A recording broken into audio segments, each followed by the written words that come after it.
राजकोट येथील छत्रपती शिवाजी महाराजांचा पूर्णाकृती पुतळा कोसळल्याचे तीव्र पडसाद शहरात उमटले।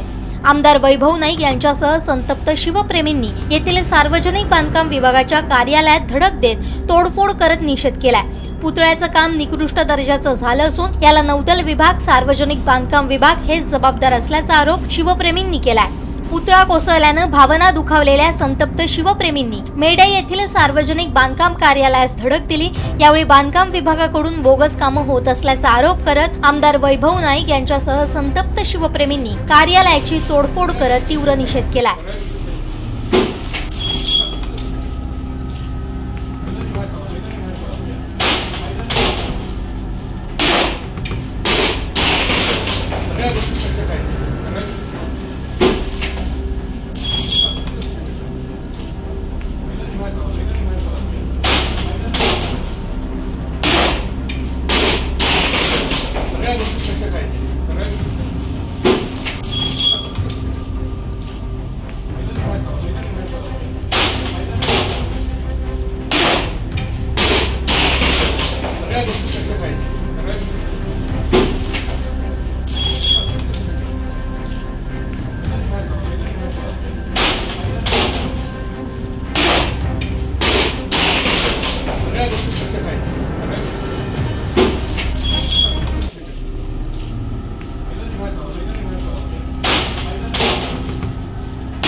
आमचे दिवसभरातले सर्व अपडेट्स, ताज्या घडामोडी आणि थेट लाईव्ह पाहण्यासाठी सबस्क्राइब करा, लाईक करा कोकणचं नंबर 1 महा चॅनल कोकण 7 लाईव्हचं YouTube चॅनल।